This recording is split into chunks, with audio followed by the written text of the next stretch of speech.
নমস্কার বন্ধুরা, আজকে আমি তোমাদের সাথে একটি নলেন গুড়ের কাঁচা গোল্লা রেসিপি শেয়ার করব। এখানে আমি 1 লিটার দুধ ছানা কেটে নেব। এই ছানাটা আমি লেবু রস দিয়ে কাটবো।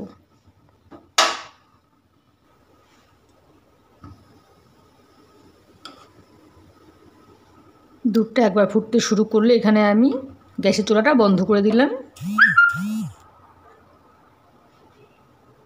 এখানে আমি একটা গোটা লেবুর রস নিয়েছি। গোটা লেবুর রসের সাথে আমি একটু জল মিশিয়ে নিয়েছি।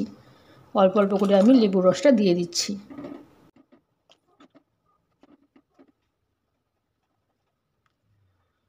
খুব সুন্দর করে ছানাটা হয়ে গেছে। পুরো লেবুর রসটাও আমার লাগেনি, কিছুটা রস রয়ে গেছে। একটা বড় ছাঁকনির মধ্যে আমি একটা পরিষ্কার কাপড় দিয়ে দিয়েছি। এর মধ্যে ছানাটাকে আমি ছেঁকে নিচ্ছি। ছানাটাকে আমি পরিষ্কার জল দিয়ে ধুয়ে নিচ্ছি 2-3 বার।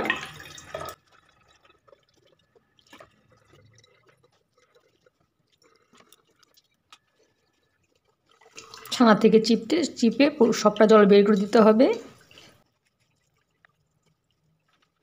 1 ঘন্টার জন্য ছানাটাকে আমি রেস্টে রেখে দিলাম।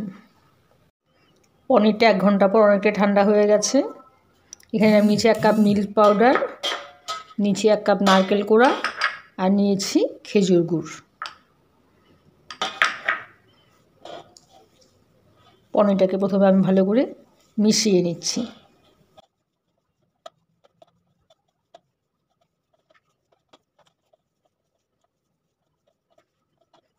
পনিরটাকে আমি ঝুরঝুরে করে নিয়েছি। এখানে আমি দিয়ে দিচ্ছি 1 কাপ গুড়,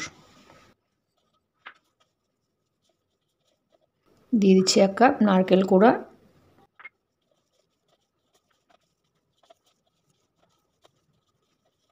খুব ভালো করে গুড় আর নারকেল কোড়া দিয়ে আগে ছানাটাকে মেখে নিতে হবে। খুব সুন্দর করে মাখতে হবে।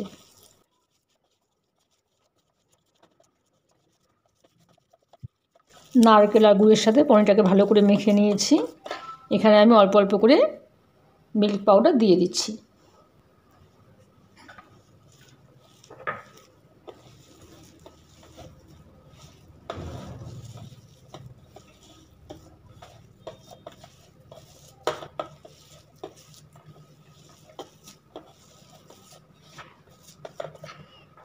গুঁড়ো দুধটাকে দিয়ে আরও ভালো করে মিশিয়ে নিতে হবে।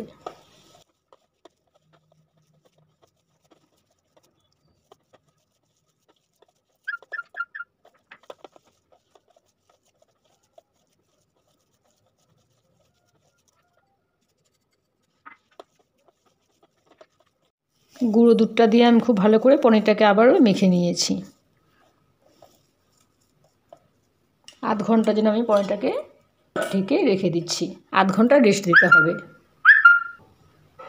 ফিরে এলাম আধ ঘন্টা পর। অনেকটাই সেট হয়ে গেছে, দেখো হাতেও লেগে যাচ্ছে না। হাতে আমি একটু ঘি মেখে নিচ্ছি।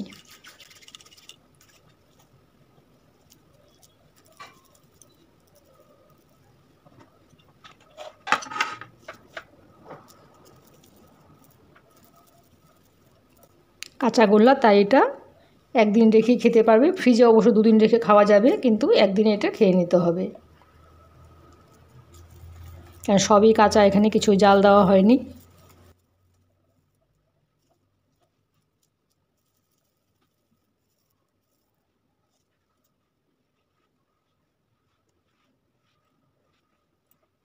একে একে সবগুলো কাঁচা গোল্লা আমি রেডি করে নিয়েছি। তৈরি করে নিলাম খেজুর গুড়ের কাঁচা গোল্লা। আমার এই কাঁচা গোল্লা রেসিপিটা তোমাদের কেমন লাগলো জানাবে। অবশ্যই তোমরা বাইরে তৈরি করে খাবে। কমেন্ট বক্সে আমাকে জানাবে কেমন হয়েছে। আমার চ্যানেলটিকে সাবস্ক্রাইব করে দিও আর লাইক কমেন্ট দিতে ভুলো না। ঠিক আছে বন্ধুরা, আজকের মতো এখানেই রাখছি। টাটা।